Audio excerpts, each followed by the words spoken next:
الحمد لله رب العالمين والصلاة والسلام على نبينا محمد وعلى آله وصحبه أجمعين أما بعد عن ابن عمر رضي الله عنه قال رسول الله صلى الله عليه وسلم الحياء من الإيمان متفق عليه. ابن عمر isimli sahabedan rivayet kılına Peygamber sallallahu aleyhi ve sellem etken uyalşanlık, uyalu uldu imandandı. Bu hadis bizden Bukhari ham Muslim jığıntığında kile bu uyalşanlık kişidagi sıfat, uyalu sıfatı ul imandandı. Bu күрсәтә безнең бит инде яхшы сыйфатларыбыз бар. Менә шушы яхшы сыйфатларының бер үзенчәлеге, бер иманыбызның бер күрсәткече ул уялу булып тора. Һәм Пәйгамбер саллаллаһу алейхи ва саллям үзе дә бик уялшан кеше булган. Аны Саад бин бер сахаба исемен оныттым, бер сахаба риваят кылына. Peygamber sallallahu aleyhi ve sellem şunda uyalşan idi. Теге яшь кызлар, кияүгә чыкмаган кызлар леке вакытта битен бик уялшан булганнар. Алар пәрдә артында гына качып тора торган булганнар. Шит кеше, шит ир керсә инде, шуннан чыкмаганнар. Шундай уялган булганнар, бик каты уялшан булганнар. Элекеге замандагы кызлар инде. Һәм менә шушы сахаба әйтә, Пәйгамбер саллаллаһу алейхи ва саллям ничек шушы кызлар уяла иде, Пәйгамбәрбез дә шундай бик уялшан иде. Бу Пәйгамбер саллаллаһу алейхи ва саллямда да менә шушы сыйфат булгач, Peygamber sallallahu aleyhi ve sellem indi şu hadisinde de aytты, şuшы uялшанлык сыйфатыды, ул ди иманнанды. Иманның галәмәте булып торады. Әгәр дә инде шушы галәмәт юк икән инде бу күрсәтә иманның заифлеге турында. Һәм менә бу иманыбызның Пәйгамбер саллаллаһу алейхи ва саллям икенче бер хадисендә риваят кылып, шулай Бухари һәм Муслим җыентында сахих хадисләрдән иман ул ди, әл-иману бид'у ва саб'уна шу'ба ди. İman ди 70-тән артык тармактан торады. Ягъни дәрәҗәләре иманыбызның шушы тармаклары 70-тән артык ди. Шуны фафдалуха каулу ла илаха илляллах. Иманның иң үстен дәрәҗәсе ди, ул шаһадат калимасы әйтү. Ла илаха илляллах, Аллаһтан башка гыйбадәткә лаеклы һичбер илаһи зат юк дип әйтү дигән сүз. Ягъни әйтү иманыбызның. Шундан соң ва аднаха иматул аза анит тариq. Иманыбызның иң түбән дәрәҗәсе ди. Иң аскы дәрәҗәсе ди иманыбызның, иң заиф инде ул юлда яткан шүпне алып кую ди. Мәсәлән, юлда барганда кешеләргә мишәйтеп торган шүпләрне яки юлны чиста булсын дип инде шүпне алып куябыз икән. Бу шулай иманның күрсәткече. Шулай иманның күрсәткече. Шуңа күрә менә җәй көннәрендә бигрәк тә юлда бит төшеп калганда, юлда барган төрле агачлар, анда кирпич, таштыр, менә буны шулай алып куябыз икән, бу шулай иманның галәмәте булып тора, шулай аҗр савап языла. Чөнки кеше шушы шүпкә басып манда егылып зыян күрергә мөмкин. Шуңа күрә дә менә бу иманыбызның галәмәте булып тора. Шушы кешегә зыян китерә торган шүпләрне алып кую инде. Вал хая шу'батун минал иман. Һәм шулай ук нәрсәдә уялшанлык ди, ул ди иманның бер тармагы ди. Бу күрсәтә иман безнең инде калб амалы, калбыбызда булган гамәлгә күрсәтә. Чөнки инде иманның берсенә тел белән әйтү булса, берсе инде шушы шүпне алып ату күрсәтә гамәлгә. Шушы изге гамәлләр иманнан булуына инде һәм инде уялу безнең инде ичке яшерен гамәлләребезнең берсе инде. Һәм менә шушы уялу яки Аллаһ субханаһу ва тааля кешегә моны кичкенәдән үк бирә шушы сыйфатны инде, яки инде кеше булмаса инде шушы сыйфат инде шушы Аллаһ субханаһу ва тааляның ваазлары белән, шушы хадислар белән инде уялуны, шушы уялшанлык сыйфатын инде булдырырга тиеш. Менә алимнәр әйтә, уялшанлык икегә бүленә. Кемгә Аллаһ тааля тумыштан ук биргән инде, икенчесе инде тумыштан бирмәсә инде, ул аны инде үзе эшләп алырга тиеш инде. Шушы сыйфатны булдырырга тиеш. Шушы хадислар белән үзенең нәфсен уялшанлыкка тәрбияләргә тиеш. Һәм күп гынахлар да кылына кешенең шушы уялшанлыгы булмау аркасында. Кеше ничек гынахка бата? Ул уялмый башлый. Иң беренче инде Аллаһ Таалядан уялмый. Шулай бит. Мәсәлән, кеше намаз укымый, намазын калдыра икән инде, уразасын тутмый икән, закатын бирмәй икән, мөмкинчелеге булып хаҗга бармый икән, сәламәтлеге булып инде һәм башка төрле гыйбадәтләр кылмый икән, ул Аллаһ Таалядан инде уялмый дигән сүз. Әгәр дә кеше Аллаһ Таалядан уяла икән, кара, Раббым күпме ниъмәт бирде бит миңа.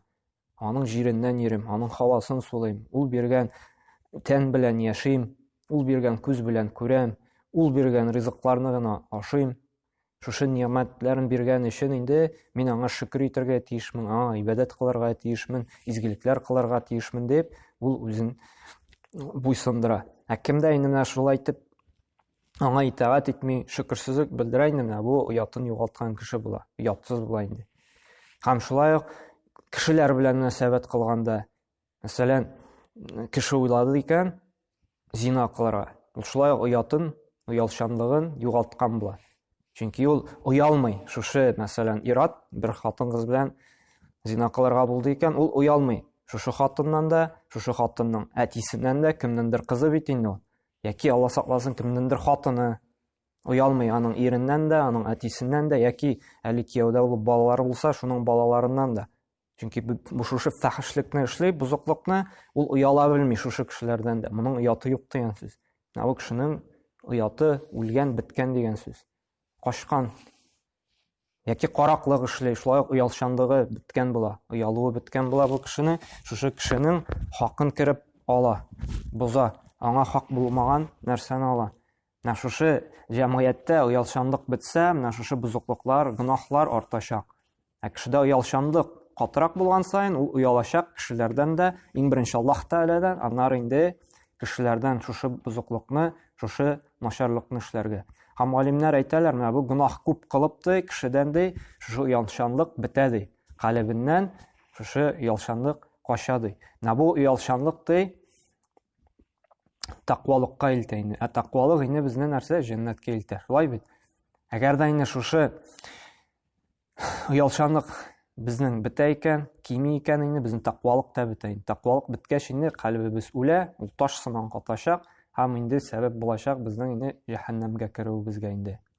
Шуңа күрә менә бу сыйфатны инде без үзебездә булдырырга тиешбез. Һәм шулай Пәйгамбәр саллаллаху алейһи әйтте, Бухари җентында килә торган хәдистә, барлык пәйгамбәрләр дә ди, аларның шушы васыяте бар иде, уялчанлык турында. Һәм әйтте, Пәйгамбәр саллаллаху алейһи «Иза лам тастахи фасна ма ши'та» ди. Әгәр дә уялмасаң ди, теләсә нәрсә эшлә ди. Бу хәдистә әйтә, уяла белмисең икән, теләсә нәрсә эшлә.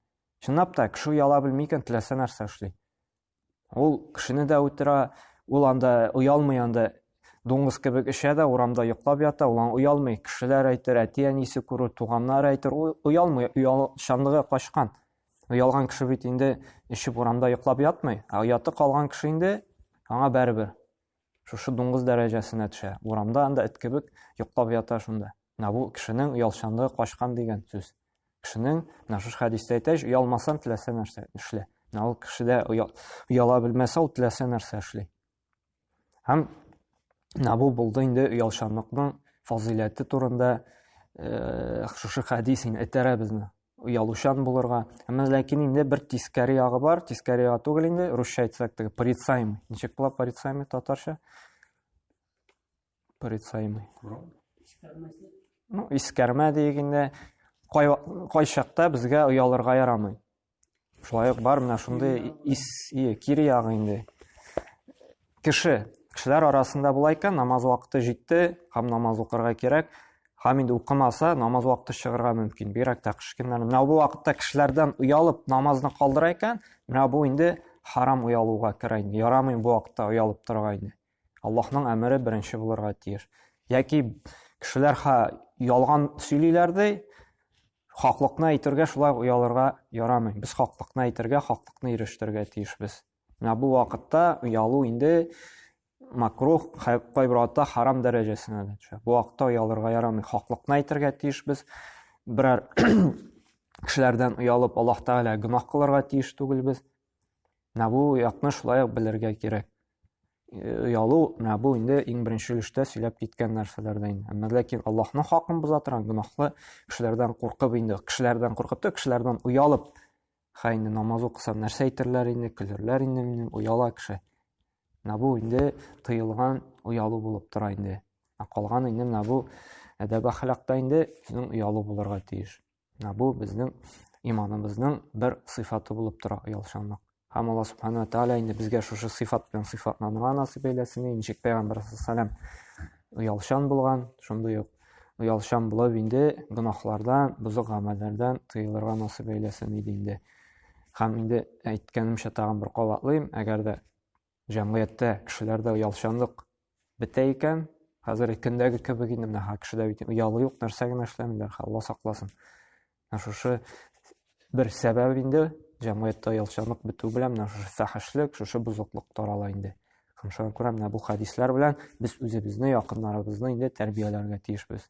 Оялчанлыкка өйрәтергә тиешбез. Шул вакытта җәмгыятебезне инде сау-сәламәт килеш саклап калачакбыз инде. Шушы Пәйгамбәр саллаллаһу алейһи ва сәлләмнең инде васыяте белән. Субханакаллаһу ва бихамдик, ва ашһаду ан ла илаһа илля анта, астагфирука ва атубу илейк.